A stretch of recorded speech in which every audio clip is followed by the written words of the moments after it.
What's up, dads and dad bods? It's your boy One Out of One here. So, today we're going to talk through how to get a baby to start sleeping on their own. I have my simulation baby here, a Winnie the Pooh pillow pet. Of course, everything in our house has to be Winnie the Pooh themed. So, I'm going to walk you. There's a lot of different ways to help sleep train a baby. I'm going to show you the one that we did and that worked for us, and we'll talk a little bit along the way because this is going to be a process. This is going to take some time.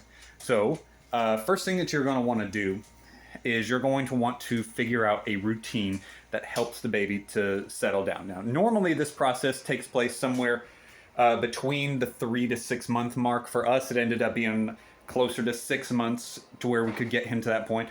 But also, and we'll talk more about this later, it was very difficult for mama to put baby in his own room. So I'm going to simulate what I ended up doing with little Pooh Bear here. All right. So you're going to want to set up a nighttime routine. Now, this could be a number of things. This could be something as easy from listening to some relaxing music once changed and fed. What we do for our nighttime routine is we play with him from like 5 to 6, like very intentional, like he's going to get tired out after this. And then about 7 o'clock, 7:30, somewhere around that time, we feed him solid foods. So whether that be something that you puree at home, right now we're using some at-home puree stuff, or you do some pre-made solid food packets. Like we've seen a couple of them. I think one of his favorite ones was a peach, pear, and strawberry blend, and he really loved that. So we feed him the solid foods about 7:30. Then I go ahead and change him into his nighttime clothes. He wears a long sleeve footy clothes for nighttime, and I put him in a sleep sack as well. And then I take him to mom while he's in his sleep sack, and that's very important for a routine. We'll talk about that in a little bit as well. But while he's in his sleep sack, his arms are free, but his legs are tucked inside the sleep sack. I give him to mom so that he can feed. We are breastfeeding. And after that, she'll hold him for just a little bit, give him some sweet nighttime kisses. None of this is high energy. Lights are off or dimmed, so it can help set the mood for bedtime. And so then at this point, and I'll walk you from where we go. So we would be in here in the bedroom, and I know things are going to get low quality, but she's here with him and holding him and whatnot. So then I come and I scoop him up nice and slow, no quick movements. Take him all carried up in my arms like this. And now we're just going to walk one room over into his room. Now, if you see a mess in here, please forgive the moving mess. We are going to be moving soon. So I've got him swaddled up here, and part of his other nighttime routine, we have a sound machine that's going for him. All right, so it just plays. It's nothing's really too bright. There's like no lights other than the sound machine on in his room. And then what I'm going to do, let me see if I can set this down so I can show it best, is you take him, always supporting the head, of course, shift into laying him down right here. Out, Goose. Go, puppy. Out. All right, so we lay him down right here in the center of the bed. As you can see, there's nothing in the bed other than the baby, okay? The baby here in the bed, and I'll kind of be here with him. I'll rock him a little bit, give him a rub on the back. If I can reach his back, a little bit of a rub. One thing that a lot of people do to help get a baby to sleep is they'll kind of like rub their thumb on like the bridge of their forehead and their nose, just kind of like right there, and that helps to calm them as well. So get him settled to the point, not asleep, but close. And then once I've got him settled, here's what I'm going to do. This is what I do every night, and even during nap times. I'm going to walk out of the room slowly. Move, Goose. Move, puppy. Go. And we are going to wait for 2 minutes, okay? So right now we're at 11:33. So at 11:35 we're gonna go back in and check on him. Okay. Now in the meantime, where did I put it? I put it up in the bedroom so it can charge. So in addition to all of that, of course, you should always have a baby monitor so that you can watch. If you don't have one, chances are your baby's going to be fine, but it is best if you have a baby monitor as well. So we have one that's set up to where it can look at exactly where he's laying. You can see Winnie the Pooh just sitting right there. You can watch what's happening, make sure everything's fine. And usually when it comes to nighttime, I can set him down and he's right away going to sleep. Like I don't have to go in to check on him usually, just because he sleeps so easily at nighttime. Naps are a different story. Now, chances are when you're first starting out with this is going to take some time, and it'll be a little difficult at first. And it's okay for it to be difficult. The big theme here is it's okay for things to be hard. You are a new dad. This is tough. This is something that you've literally never done before. You're only a new dad one time. The whole rest of after that, you've got experience, but when you're a new dad doing things for the first time, it's tough. And it's okay for it to be tough. We're about 30 seconds away from going in to check on him.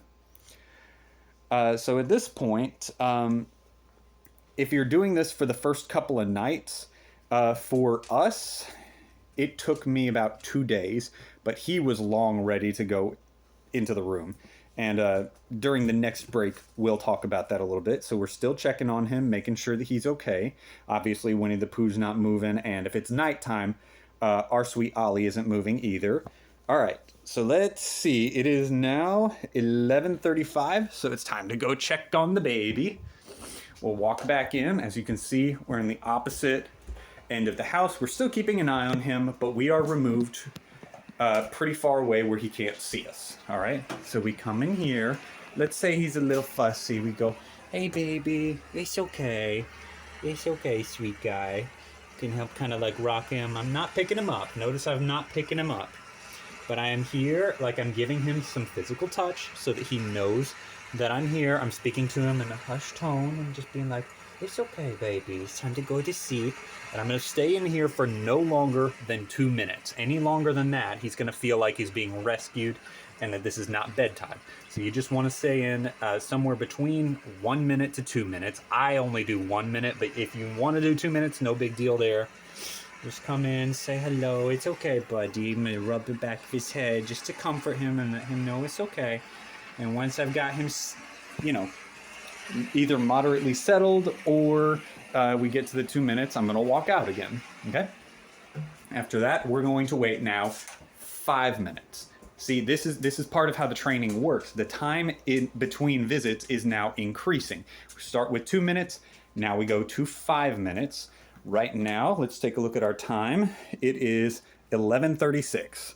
So that means at 11:41, we'll go in to check on him again. Of course, we got the baby monitor here and everything just to keep an eye on him and to make sure he's not flailing and flying out of the crib.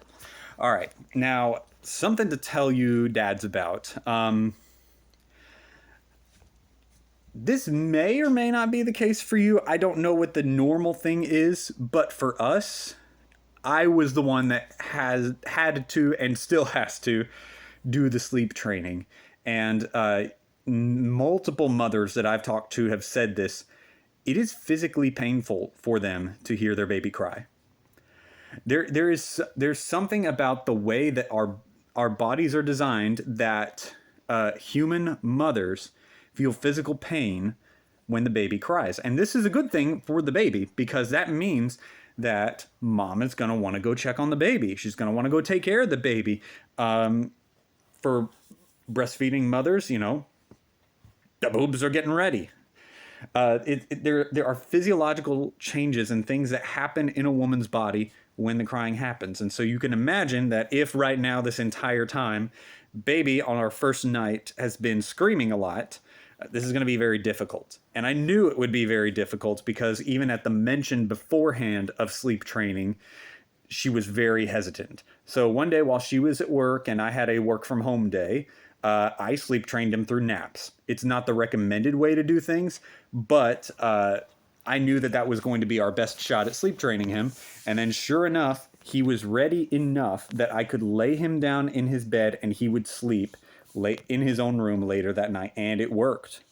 It worked really well. And then the next day we reinforced it again and we kept doing it. And to this day, it's still difficult for her. If he's got like a rough sleep time and he's not napping very well, she'll still want to go in and rescue him. You want to avoid that as much as possible because you don't want to set something in his head where he thinks that every time he cries, that he's going to get picked up, because it's going to make your bedtime a lot more difficult and it's going to undo a lot of the process. So what you want to do, of course, communication is the key. You'll want to talk with your woman through this. Okay. Now, we're at 11:39 right now. We've still got 2 minutes until it's time. Let's see. What else can I tell you guys about while we're waiting for this next one? So one of the other things that we experienced really quickly is when we moved him from our bedroom, he was actually more comfortable. And like we had him in a little travel bed that we could keep next to our bedside, mainly next to my side of the bed, because Mama would be checking on him every 2 minutes and she would never sleep 1 more minute. But once we moved him to his own crib, he was so comfortable. And he sleeps in there really well now. Now, we do have some difficult nap times, but overall, he's much more comfortable in his own room. And that's because this is part of the natural process of growing up. So all we're doing is reinforcing natural things. And another thing to remember as we're wrapping up the last couple of seconds, the last 50 seconds of time before our next checkup, sleep is a trained thing. Your baby isn't naturally going to adjust into a sleep cycle, most likely. Most babies, they have to be taught how to sleep. And that's something that we don't really think of because, obviously we're sleeping kings. I mean, like we know how to sleep. But your baby, not necessarily so. Your baby needs to be taught how to sleep naturally.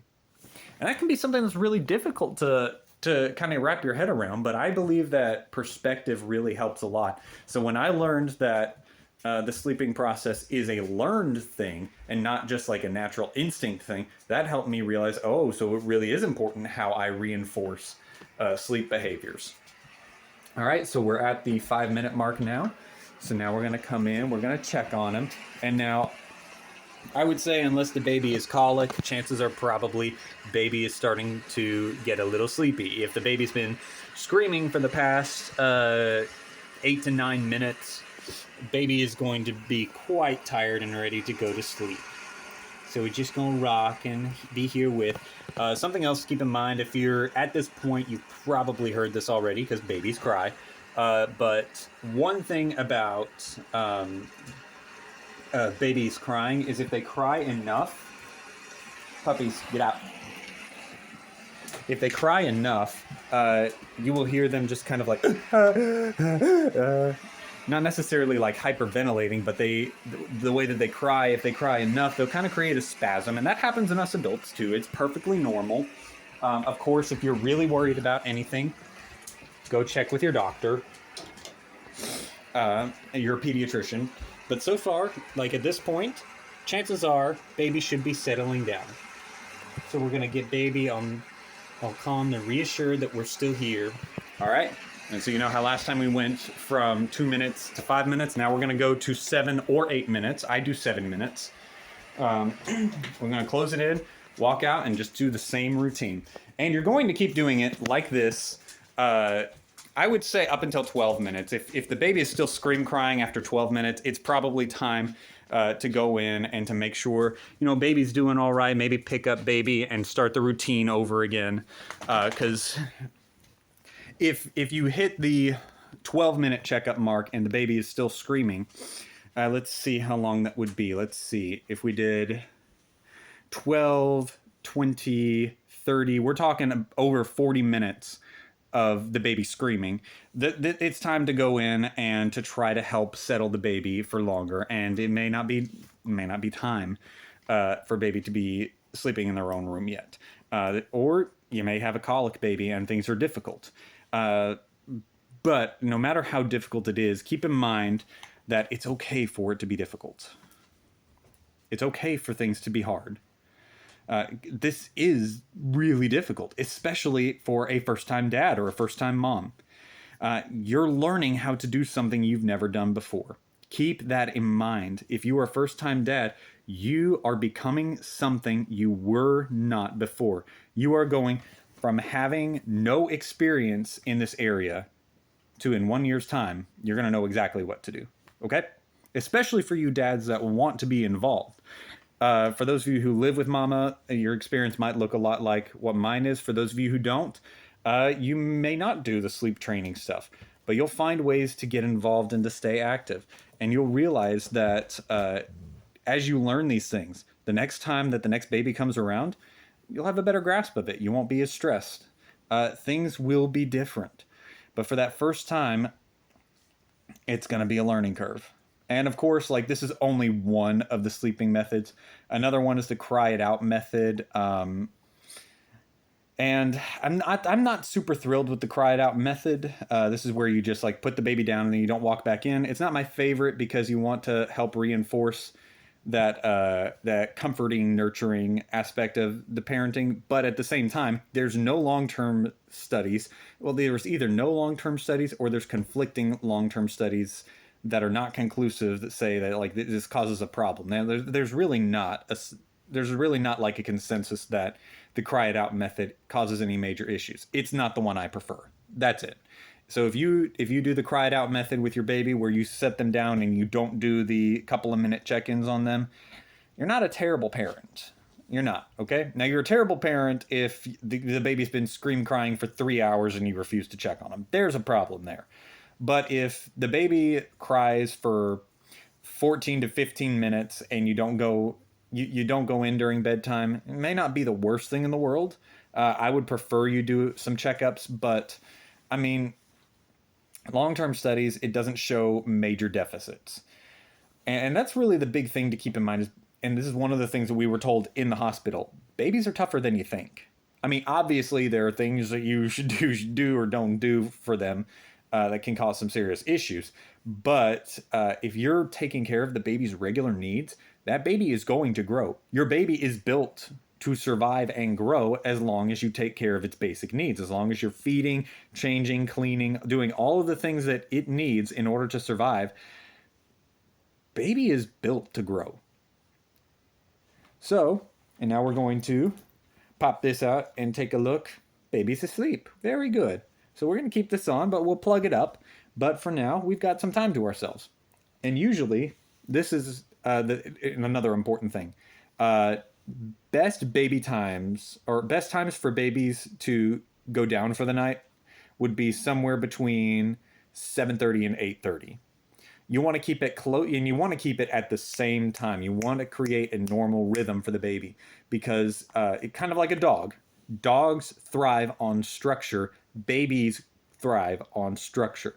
Like we were saying with the nighttime routine, I've got the sound machine in there that helps to drown out ambient noises like out here. Like you can drown out things outside or the dogs walking and clacking around everywhere.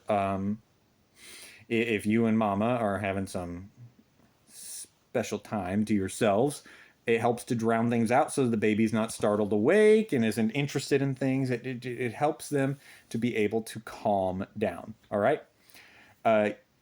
Same thing with bedtimes. You want to create a solid bedtime that the baby can remember and rely upon. So 7:30, 8:30, baby goes into the bed, and you do that every night. Eventually, the kid's going to pick up on it, and it's going to get easier. So don't worry. Take a breath. Do some more research on some more methods. This is the one that I've found to be useful as a new dad myself. There may be something that works better for your baby. And especially, of course, always, if you have questions, ask your pediatrician. There really is the best advice that you can give. You have a question about something, ask your pediatrician. These are people who know how to work with babies. And don't fight with your pediatrician either.